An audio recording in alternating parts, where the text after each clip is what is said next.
Ito ang GMA Regional TV News. Balita naman sa Visayas at Mindanao mula sa GMA Regional TV. Mahigit 2 dekada nang may firecracker ban o pagbabawal sa mga paputok sa Davao City. Sara, paano naging pagsalubong dyan? Rafi, masaya at maingay pa rin naman ang selebrasyon dito sa Davao City kahit bawal magpaputok ang mga residente. Yan at iba pang pagsalubong sa bagong taon sa Mindanao sa balitang hatid ni Argil Relator ng GMA Regional TV.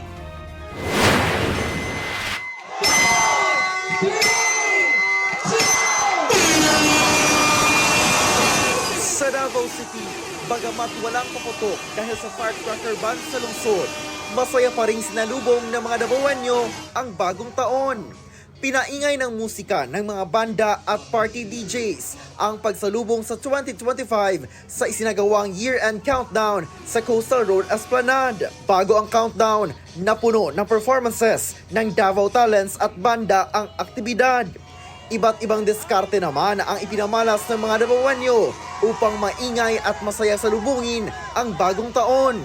Sa isang barangay, nagsilabasan at nagkumpulan sa gilid ng kalsada ang mga residente upang masayang batiin ang mga dumaraan.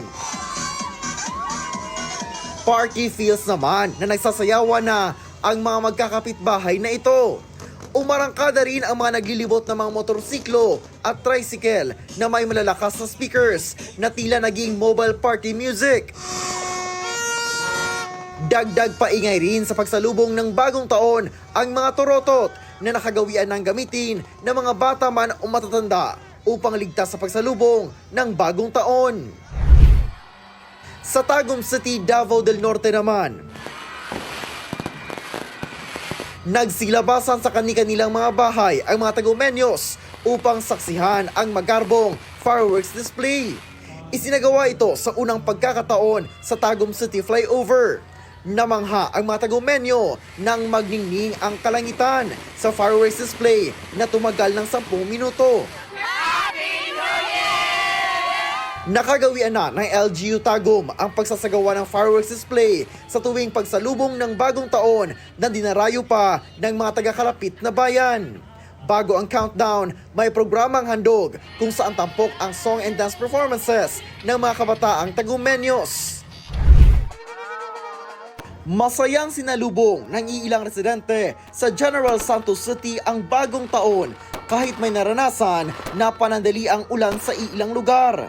May nagpapaputok ng umanay regulated firecrackers at pyrotechnic. Sinabayan din ng mga alternatibong paraan ng pag-iingay tulad ng pagpukpok ng mga kitchen utensil. Ang iba gumamit ng torotot.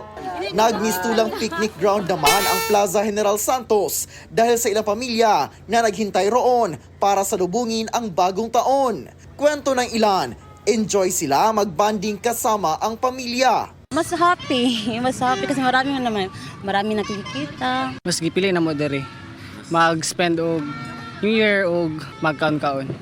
Argil Relator ng GMA Regional TV, nagbabalita para sa GMA Integrated News.